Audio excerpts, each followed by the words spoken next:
defense wins games, man. That's what happens. When defense comes to play, we score, and they don't score at all. We just got to keep balling. Now, Justin, 3-0. Are the Vikings for real? Yes, we are. If y'all ain't know by now, wake up. We're wide awake. We're wide awake. Speaking on that defense, I'm going to give you defensive guys a chance to talk about it, but I know you were diving into some of the numbers from the Flores defense and some of the pressures that they're putting on. Oh, you got paid. It's the extremes. That's what I like about. I mean, first of all, I played in Flores last year. You could tell just how multiple and chaotic it can be. But 70%, highest in the league, too high, and then also the most amount of pressures in the league, right? That tells me you're living in both extremes. You're living in these soft coverages, but at the same time you're being aggressive and going and getting it. So I just love the way he's dialing it up. A lot of it in dime too. Yeah. Which it can get so much more chaotic in dime. They jumped Houston, and Stroud and the Texans were trying to play catch-up all game, but they were just never in positive territory, always behind the chains, and Stroud was always under duress. Well, the other piece of it is, too, there started to be so many illegal motions, right, illegal formations, because they had so much pressure. Here, you're going to get a mug rush, which we used to see all the time from Mike Zimmer. It forces the football out of C.J. Stroud's hands right away. Now, here's going to be a simulated pressure, right? You're going to get a guy mugged up, but then you're going to drop, right? And by dropping now, they have vision to break on the back end. And when Jason is talking about being in too high and being able to pressure a lot, it's because they do both of them at the same time. Yeah. Like, that's the big difference between what Steve Spagnuolo and Brian Flores is doing with their pressure packages. They have too high safety so they can keep a lid on the defense while forcing your quarterback to be under duress. I think it's beautiful how they can move in and out of pressures to also soft zones, which we saw a ton against Jason on Monday night with 3-man rushes. And I think right now Flores, outside of Steve Spagnuolo, is the most impactful defense coordinator in football. I don't know if it's about to throw us in a spin cycle, Scott. I may be screwing up our producers. Can we get that first clip of Minnesota that we ran just now with that pressure package? Swag, you ask, and I'm told yes, we can. So I just want to explain to people why this is so effective, and Jason and RC will know this too. If you look pre-snap wise, you're in a 5-man alignment, which causes the offensive line to think we all one-on-one.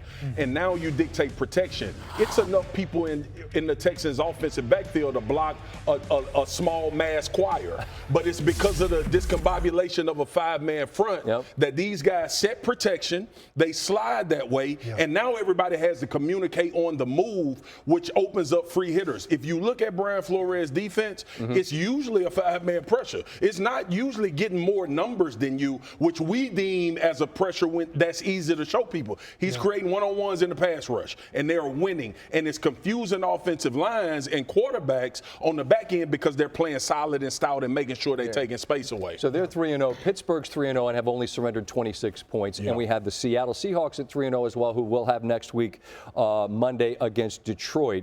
Potentially Buffalo could join them, and Kansas City we've already discussed. If we put the Chiefs in their own category, because we've already described they're in their own category, is there one of those teams that I'm mentioning that you feel can I be very honest about the Chiefs? If you take away history, the Chiefs are not in their own category, right? You just can't take away history. Yeah. I made a pact years ago at SportsCenter with LeBron when he would struggle in February. I said, I'm not doing that thing where I'm saying LeBron's not going to make the finals because he win every single year. I'm in that place with Kansas City. I don't care what they do. So that's where I am with Kansas City. So let's actually just remove them to me from this conversation. It's the Minnesota Vikings. It's the Minnesota Vikings because I believe in Kevin O'Connell so greatly. I believe in Brian Flores right now so greatly that schematically they come into every game with an opportunity to win. Now you talk about the players, you talk about the Harrison Smiths, adding a guy like Grenard to the defense, bringing in somebody who is very underrated, Van Ginkel, who understood what Brian Flores wants to do. Blake Cashman from the Houston. What they did was they didn't go out and make the big splash of getting guys. They went and got the right guys, right? You had Stephon Gilmore late opposite Byron Murphy, Shaq Griffin, a guy who's been – there's so many small pieces to this. And Marcus asked me earlier, and I don't know, I'm going to ask one of y'all, when in the hell did Justin Jefferson get touched by the football gods?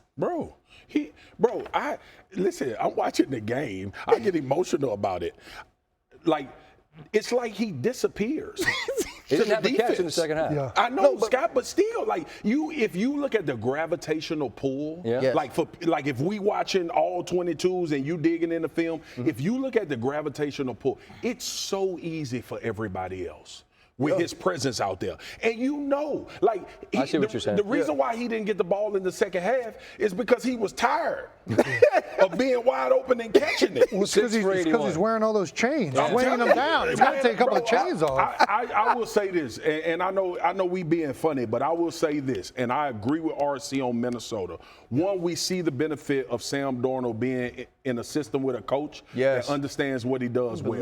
When he came out of college, the designation on Sam Darnold was arm strength. And you see some of these throws that he's putting in the middle of the field, some of these outs that he's throwing. He's highlighting what he does well and keeping them out of harm's way. But more importantly, Jason, when you look at a team, and this is what I always say, this was the strength of y'all on your Super Bowl run. Yeah. You getting after the passer, and you're able to manipulate people on offense based on the scheme that you run. Minnesota got that formula right now. Yeah, no doubt. Yeah, no, I got nothing to add. I mean, right now in defense, they're playing as good as anybody in the league. Yeah.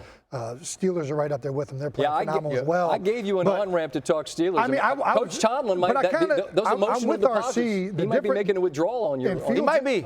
Fields is playing really well too, but I do think that the Vikings, what O'Connell, what all these guys are over there, it's more unique. Steelers are just as good potentially on one side of the ball. The offense still playing well, but the Vikings are the ones right now. And now I do want to say this too. Think about this. We thought Daniel Jones should be out of the league after week 1. He's actually played okay the last 2 weeks and wins in Cleveland. A guy like Brock Purdy has to walk up to Flores and say, hey, man, this scheme is crazy. And we all believe C.J. Stroud is one of them ones. And he had a tough day. And that's Minnesota ran it up. It was the one that put all those in a different sort of a space and a different sort of a light. They are off to a fantastic start. And over at the touchscreen, man, they went down to South Florida last week, and they were spectacular. Yeah. They allowed just 10. When you put the tape on, what stands out to you? The secondary stands out to me. This secondary is playing great zone defense and allowing this front to get to the quarterback. Here, you're going to see the route that's drawn up by the Miami Dolphins. They're going to play red 2 defensively, where Taylor Rapp and also DeMar Hamlin's going to drop it to the end zone. Look how all of these guys are clamped up, which allows Von Miller the time that he needs to win outside and Espinosa to push the pocket. Okay, here we're going to see outside flood to the front side, and we're going to get a high-low from Jalen Waddle and Tyreek Hill on the back end. DeMar Hamlin drops into the hook. We're going to get Taylor Rapp to the middle of the field. Such great defense on the back end. This cover 3, there's nowhere to go. Everybody's blanketed. It allows Ed Oliver the time that he needs to beat a great block and get to the quarterback and Tua Tagovailoa. It's short. No, I was just saying how. Oh, God, I know you ain't watched that video. I'm talking about the secondary. The secondary was balling. Man, if you don't get out the way, listen, bro. This is the problem with y'all. You put your little pretty suits on because you can buy them out the store and do all of these things, while the big fellas up here really creating what's happening on the back end and in the secondary. Can you please help me, RC, from off site? Okay, here we go. Let's look at this. First of all, Jason, Von Miller wins.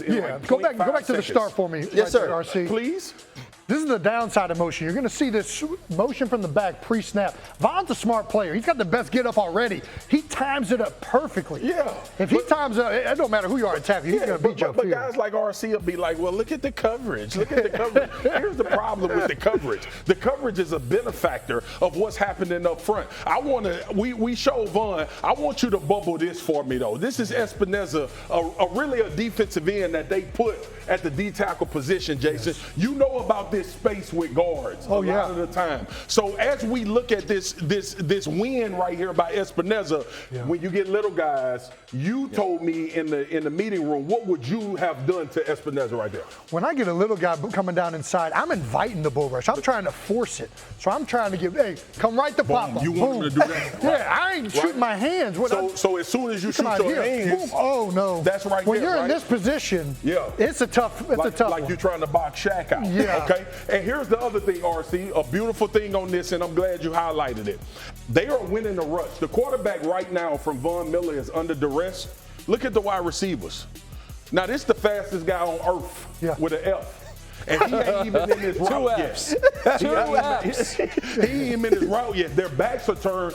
The D-line calls this play. Well, I think that's a great job by the defenders. Okay, well, tell me about this one, Swag, because this is definitely the secondary allowing a guy like Ed Oliver to win in his one-on-one matchup because we lock up on the back end here. No, that would absolutely right there. be See, look. That would absolutely be allowed too. See, right here, he locked up. But because we're covering so can you well. Stop talking because you're lying. Okay, let's talk about it. All right, back to the front. First of all, I love you for missing this because me and Jason get to talk about D-line and O-line play.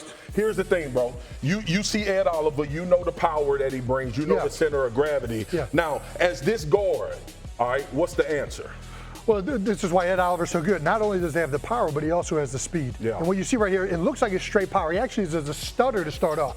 You see this, and when that happens, you want to get your hand a little bit wider for that inside move. He goes, come back, boom! And now he's got both hands in his chest. So he does a good job. When you stutter, a natural position for the offensive line is to try and get ready to block the edge. And does that make you stop your feet, though? Like when you see that first initial movement? Yeah, it can. I mean, whenever. Well, see, like a lot of times, so Swag, so when I used to lock in, when I was in Little League, right, I would see a guy like you, and I think bull rush, so I put my hands on him here. And when I put my hands on him. You know what I thought when I saw a guy like you? What's that? Stat game. It's going to happen, man. The thing that we really want to show you guys, though, is that rush and coverage in Buffalo is working so well together. There were so many questions about this secondary with the revamped and resurgent Von Miller, Ed Oliver doing all the things that he's doing in the inside and some coverage on the back end. We saw them take advantage of Tua Tagovailoa. Can they do the same thing tonight against Trevor Lawrence? And there go Ed Oliver behind us. I'm going to tell our producer, Marco, I don't like when you put big dudes up with a better beard than me and Jason. Stop doing it. Bye. Good take, Back to you, Steve.